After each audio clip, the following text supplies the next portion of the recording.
Okay, I wanted to go over these batteries with you guys here for the Oset 12.5. That runs off of a 24-volt system. What I have here is 3 sets of batteries. Each battery is 12 volts.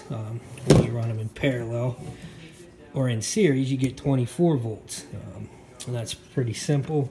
You know, just like you have a battery and a flashlight, the positive goes to the negative to connect them to make more energy there.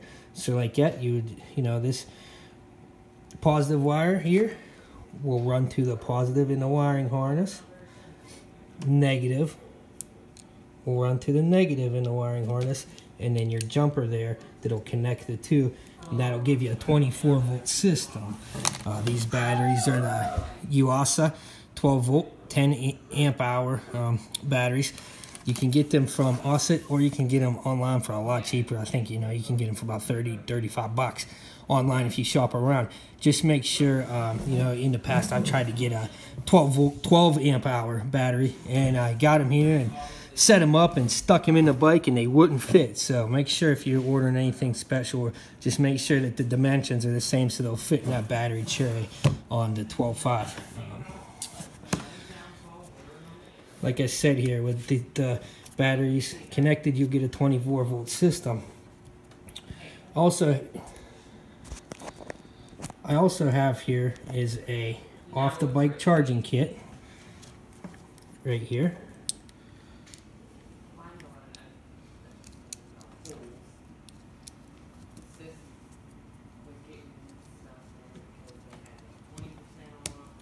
This is purchased from Adventure Designs, or Oset Adventure Designs. ADVdesigns.com has them for like 20 bucks. It's crucial to have one of these. It's not going to be much fun without one. So what you can do here is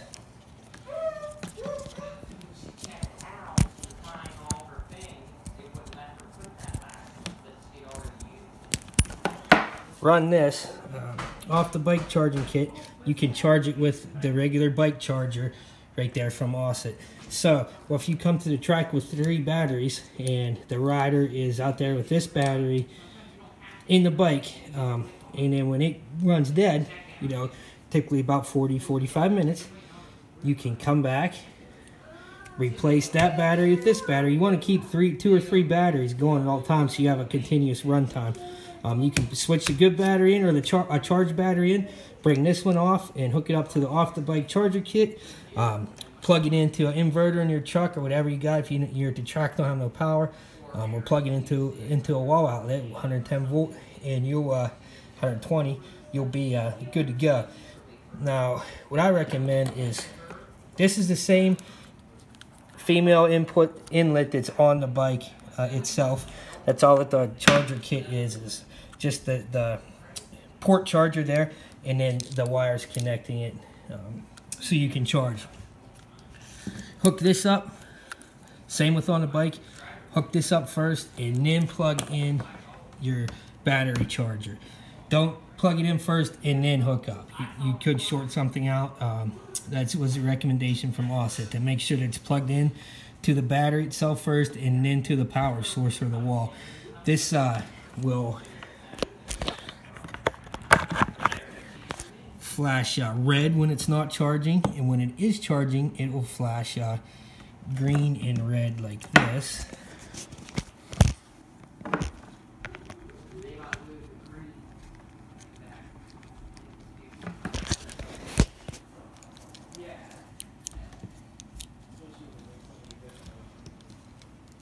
There you go. Now it's flashing green and red. See, it's just staying green because the battery's already charged. Keep these batteries charged. It'll make your life a lot easier on you. At least once a month or bi-monthly, you'll have to balance the batteries. Every 2 months is probably good. What you do with that is one battery, they're not all created equal, and you're not going to always have a consistent voltage with each battery, with each cell. So what you have to do monthly or bi-monthly is balance these out. So I just take a typical battery tender or any small trickle charger, hook it up, then I monitor it with a with a voltmeter or amp meter, and you want to get, you know, you'll be a little bit over 12 volts. Say this when you get it about 12.8, then you want to get this one, this other cell, about the same. You know, you want them to be pretty equal. That way, when they're connected in series, one battery's not robbing off the other battery. So again, above 12 volts, no more than 14. 13's all right. 12.8 and a 13's fine. You know, 12.8 and a 12.6 is fine. A little bit of increment's not going to change. What you don't want is a 12.8 and 11 or a 12.8 and a 14. You know, you want those about the same. About 12.8 volts is ideal. There's all kinds of stuff on the internet about lead acid batteries, what we have here.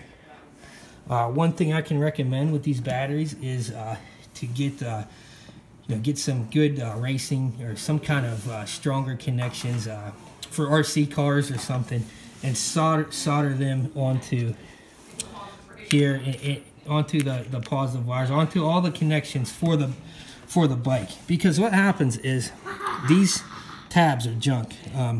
I've never had them break or nothing like that, but what the wire tends to bounce off. So what I always do is push them down pretty tight onto the battery. Then that'll kind of help hold them. If you push it down pretty tight, it's kind of more of a chore to get the wires connected to them, but they're not likely to bounce off then. I had some issues with him riding, hitting some bumps or some jumps and stuff, and those connections bouncing apart. So what I do is, you know, push them down good, or what I highly recommend is getting some, go to a hobby shop, get some radio control car connections, soldering gun, go to town and make you something sturdy, durable, something that's easy to quickly change. You know, it's not hard. You know, that's what I would recommend doing. Also, I'm going to be making a couple of LiPo batteries here, so you guys just get a hold of me and contact me. Maybe we can set you up with a LiPo. Half the weight, twice the runtime. It'll be pretty good. Anything else I can think? Whenever with these batteries, you can also, I guess, you can trickle charge like this.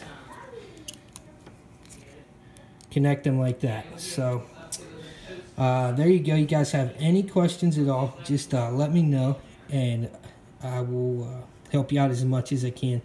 Like I said, there's tons of stuff on this with on the internet, but 2 or 3 batteries is you have to have that to keep the bike, you know, to have a great runtime. You know, you're looking at almost a 3-hour runtime here. You know, that's awesome. That's ideal.